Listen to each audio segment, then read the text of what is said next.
Hi, I'm Ro from the Tech Fairies, and welcome to my classroom here at home. In this video, I'm going to show you URL tricks that you can do with Google Docs, slides, and more. So stay tuned, and thanks for watching. So the first thing I like to talk about is about force copying a document. And so this is when you are basically giving somebody a copy without them being able to do anything to your file. So instead of sharing your view only file, you can edit the URL of your document so that it will be a forced copy to the user. So I use this all the time, especially when I am sharing slides in sessions or in my classroom. And when you force a copy, it then becomes an independent document of what you originally had. So if I make changes, for example, to this icon that you see here, add text, the minute that I force the copy, it is no longer linked. And so anytime I make any changes, it will not alter on your side. So in order to do that, what you want to do is right here at the very top, everything past that backslash, you would get rid of, and you would type in the word copy. Okay, and then I'm going to select it and copy it, and then I'm going to open up a new tab and hit paste. And then when I hit enter, it is going to ask you, would you like to make a copy of file, make a copy. You can see here, it'll tell you what kind of document it is. So in this case, it's a Google slide. And then here, it will tell you to make a copy. And again, it will be independent of the original. Okay, so if I change the original, your force copy will not show those changes. You can do this trick of force copying with Google Docs, slides, sheets, forms, drawings, and Jamboard. So I'm gonna grab my Jamboard file here. I can change this viewer part to say, to say copy. I'm going to copy it, open up a new tab, Control V to paste or Command V, and then it will say, would you like to make a copy of things that rock? Now notice for a Jamboard, let me go over here to this one. This one is a Google slide, but for a Jamboard, it does not tell you what kind of file it is. So I'm not actually going to make a copy of these because I already have them. So again, what you would do is you would change this URL here. You would get rid of everything up to that backslash and you would type in the word copy. All right, so as much as I like using this URL trick, some of the issues that I have with it is that I don't get to actually see what I am copying. So I don't get to actually preview it. I don't get to see it at all. It's just going to automatically force the copy there. So another way that you can do this is that if I get rid of everything toward that backslash on there and I type in the word preview, then I'm going to grab preview. I'm going to grab this link. I'm going to open up a new tab and paste. This time around, it's going to give me a preview here. I'm going to move this toolbar. So down here, you will see that it has the ability to move from slide. I can play it. Then I have my tools down here, but I can actually preview this. Now, I am able to interact with it. However, I will not be able to see real-time editing.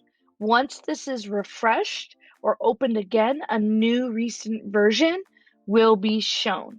Now, I do like to do this so others can preview it, but they do not get to make a copy of it at all. So this is just for them to view. I do like to use that when I just need someone to view it and I just want you to interact with it, but you do not necessarily need a copy. The other one that I like to use is called Publish to the Web. Now, publishing your document to the web has the same look and feel as the preview option you just saw. However, when I go to File and Publish to the Web, it then gives me some options. So if you were back in the day, or even now, a PowerPoint user, PowerPoint allows you to play your slideshow. Now you have that in Google Slides too. I can click here and press present. I can have transitions. I can have all of those things. But for File, Publish to the Web, it basically creates it to be its own freestanding HTML web page that users can still interact with, and the file is still in preview mode. This Publish to the Web option is updated just like a web page. They could actually refresh it and it would show real-time, up-to-date changes on here. Now, why do I like this better than preview? The reason why I like Publish to the Web better than preview is that preview can be reversed engineered. So if your share settings, let me go and show you here really quick. If your share settings are set to, let's say anyone with the link could edit, then you do have you can reverse engineer it by getting rid of the preview at the top of your URL and putting in the word edit, and then it would give that person editing access. When you go to Publish to the Web on here, I can actually then embed this. So if I'm not using Google Sites, but I'm using Weebly, Wix, a WordPress, I now could embed this into my website, which is really nice. Personally, I use link. I don't choose any of the options here. I click publish, I say okay, and then I copy this link here. And once I paste that link, it gives you the same tools just like in preview mode, but I cannot reverse engineer it, or at least I have not been successful in doing so. The reason why I really like this is that if I use a shortener like bit.ly, not Butly, sorry, bit.ly, and I grab that link and I paste that bit.ly here and create a new little bit.ly there, I can use that bit.ly in an email, in Google Classroom, which I'll show you later. And this is exactly how it will look like, just like this. Okay? All right. I hope you like that. Publish to the Web is one of my favorites to use. Now, let's go back here. I can also stop publishing as well. So if I stop publishing, then that link, whoever has that link, it will no longer work for them. Now, the next one that I really like using is called template. There are times that I want my students, so in case you don't know, I am an elementary school teacher. I teach 5th grade. I want my students to be able to choose which organizers or choice board writing prompts that they would like to use. But if I use that force a copy, then the students have all of those things in their drive. So instead, I use the template mode. And here's how you do that. So again, I would go here to the URL. I would backspace and get rid of everything up to that backslash. And because I want to make sure that I do it correctly, I want to make sure I spell template right. Then preview. This is really important. In the beginning, when I started to do this trick, I was so frustrated with this trick because I kept switching them. So you need to make sure that template goes first backslash, and then preview. Now, what I'm going to do here is I am going to copy that link and I'm going to paste it. And now you'll see a difference.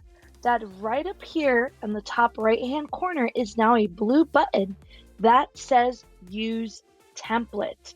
So with my students, they are able to view the 3 graphic organizers that they would like to use first before they make a copy. So you can do this, for example, one of my favorite websites, not sponsored, but I love Paula's work, is Slides Mania. Slides Mania here is everything and anything you can want for Google Slides and PowerPoint templates. Paula creates all of these in her spare time. They're absolutely beautiful, but she uses that URL trick of template. So you can go in here and click open in Google Slides, and you can see right over here it says use template. But the reason why I love this is that I can preview her whole slide. Again, did not create this. And see if this is something that I would like to use with my classroom, with my students. And I can preview this template before actually downloading it. Okay. Again, love everything that she does. You can follow her on Twitter, Facebook, on Pinterest. Just let her know that Rose sent you. So back over here. So using template, again, one of my favorite tools or tricks, to use. Now, let's pretend that I wanted to give this file. Let me get out of template mode here. I'm going to refresh this so I can have that edit back. And I actually want to share, let's say, this Google slide or Google Doc, a sheet, or Jamboard to a parent, maybe, or someone who is outside of my domain, and I don't want any login or access issues. So what I can do instead, and this trick, what I'm going to show you right now only works for slides and drawings. If I go here and I get rid of everything past that backslash and I type in export/PDF. Now again, this only works for Google Slides and drawings. So if I take this, I'm going to copy that here, open up a new link and paste. Once I hit enter, you will see down here in the corner that there is my PDF, and there it is, which is really nice. I could just grab this link and share my PDF. I like to do that with parents only because it just takes out the hassle of those login or access issues. Now, for Jamboard, same thing here. I'm going to actually refresh this. If you like this activity called Things That Rock, I will link my what is Google Jamboard probably up at the top video there. And in that video, you will find my blog post that gives you access to a whole bunch of activities using Jamboard. All right, so I'm going to go here. Now, in this case, because it is a Jamboard, if I'm using a Google Doc or a sheet, I have to type in export (format) equals PDF. I always make a mistake, so this time I wrote it on a sticky note so that way I would not. So now I'm just going, let me open up a new tab here. I'm going to paste, press enter, and let's see what happens. It should show up. There it is. It's right down here at the bottom. If I click on it, here is now my PDF of Things That Rock on there. And again, I would use this if I needed my students to annotate on something and I don't necessarily need them to have a copy of it. If I'm sending it to parents because I don't need them to have any login or access issues. So that URL trick, you have to be mindful of what it is that you're using. Are you using a Google Doc, Sheet, and Jamboard? Then it's going to have the export ? Format equals PDF. If you're using Google Slides or Drawings, then it's export/PDF, right? Simple. But wait, there's more. So you can do all of these tricks. However, sometimes I just wish there was a Chrome extension, and there is. So if I go to the web store here, and if I type in Sir Links-a-Lot, it is right here. It's called Sir Links-a-Lot. And what actually I'm going to remove it from Chrome here, and then I'm going to add it back. This here was created by my very good friend, Kurt. He and I were part of the Google Innovator cohort, and I will leave that information in the description box for you. So it is a certification you can do with Google, but you're part of this cohort and it's absolutely amazing. Anyway, he created this extension, and what this extension will do is, let's go ahead and add it to Chrome. I'm going to say add the extension, and it's over here in the right hand corner. And what I'm going to do is I'm going to go back to my file, and I'm going to click on, you can see I have a whole bunch of extensions. I'm going to click on that puzzle piece and scroll down where I find Sir Links-a-Lot. And now what it has done is it has taken my current URL. So this is my current URL. And now I get the choices. I can force a copy, preview, template, get a PDF.